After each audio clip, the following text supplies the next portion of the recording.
Hey there, thank you so much for joining me in Vlogmas Day 10.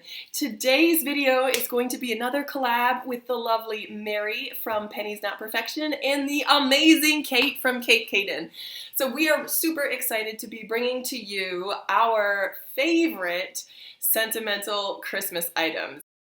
I will be leaving links to their videos in the description box below, and I can't wait to see what items they are going to be sharing. And if you came from their videos, thank you so much, and I'm so excited to share my sentimental item, and I really appreciate you being here and watching, and I hope that you'll stick around and watch more.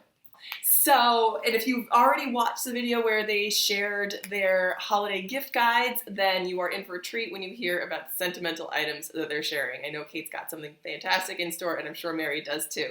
So, jumping over to my favorite sentimental item, I am excited to talk about this because I actually mentioned it in last year's Merry Christmas tag. So I will link to the Merry Christmas tag. It'll be somewhere up here, and you can check that out. The Merry Christmas tag is just a list of 10 questions or so on favorite things about the holidays, and I was excited to do that. And this item came up there just briefly as an answer to the question, do you use an advent calendar? And the answer is yes, that I do. And this is the advent calendar that I use. So this is a simple homemade perpetual advent calendar. It's just made out of felt, and it was handmade, and how it came to be in the process of making it was kind of a neat Christmas memory that I enjoy revisiting every year. So we actually just uncovered this last year and started using this again. My mother found it in our basement and hung it up, and it was like, when I saw it, it was just like a wash of emotion because I just got so excited because I remember the process of making it, and it was an exciting time. So and this is a story of how it came to be. I think there are no dates on it, so I'm not exactly sure, but I think it was around 1987 because that was the year before my sister was born, and that was when we were still living in Bethesda, Maryland, going to Fourth Presbyterian Church, and that would probably have been around the time that we made this. So it was an afternoon project, probably in November, I'm thinking, and I went with my mom. It was a church function. It was probably a bunch of ladies and their kids, and there was a craft that they all did, and this was the craft. It's just made out of felt with a ribbon border, and then I think this is all just hot glued and maybe whip stitched to put these little hook things on, and then the little dowel to hang it up, and it was all so that's the only sewing on there. Everything else is hot glue.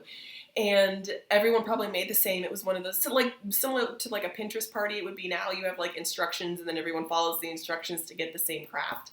And it was just a fun sort of women's activity. Maybe some men there too, I don't know. But I remember spending that time with my mom and really enjoying it. And she was very crafty, and she is very crafty and really good at making crafts and things like that. So it was so much fun to spend that time with her. So how it works is there are little pockets, and each pocket holds a little card that has a symbol on it of something during the Advent season, and then on the back there is a Bible verse, and these are covered with like contact paper. So it's just construction paper covered with contact paper with a little Velcro triangle on there to stick, so it sticks on the front. And it goes 1 through 28, and each of the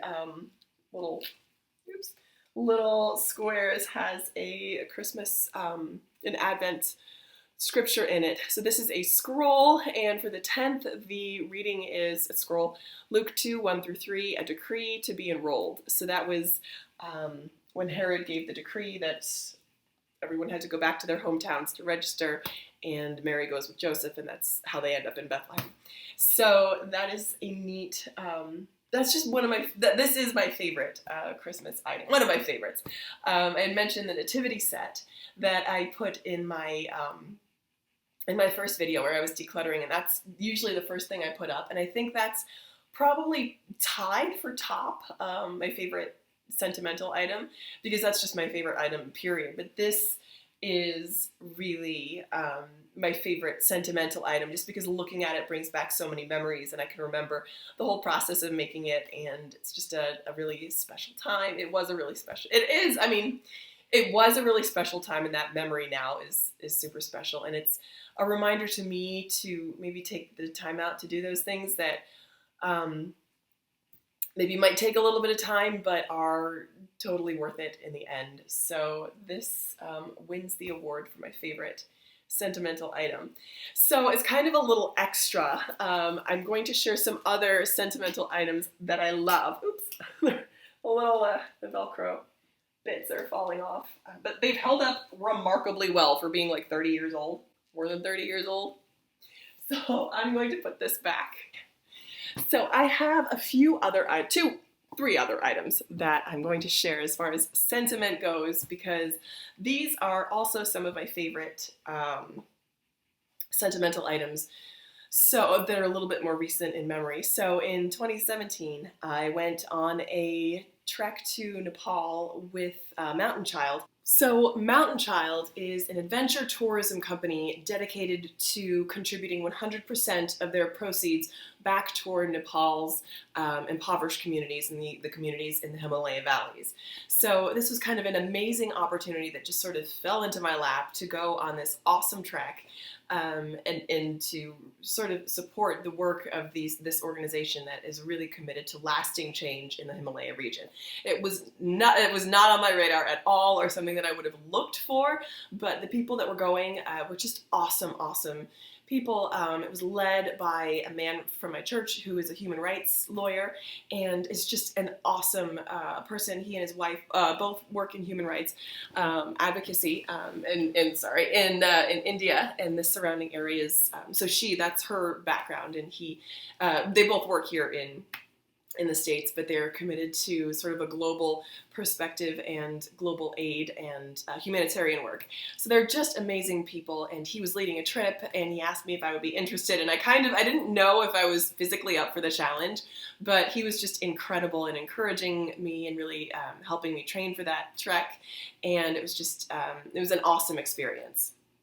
So while we were there, we had a day to go kind of pick up some souvenirs, and this is one of the souvenirs that I got. It's just like a felt house, and one of their chief exports is like fabric and felt crafts, because they make the wool from sheep that they tend. So this was something along those lines. So we went on the trek in December. It was like December 4th through the 17th. So it was right around Christmas time, and I thought this would be a perfect ornament. And it's perfect because it doesn't break, which is great, and it doesn't really collect that much dust, which is also great. And I just kind of leave it up year round, but I bought it with the idea for it to be a Christmas ornament, because it has that little loop on top. And I just love the idea of home and the heart, and home being really wherever you make it. So that is one of my more recent favorite sentimental items for Christmas.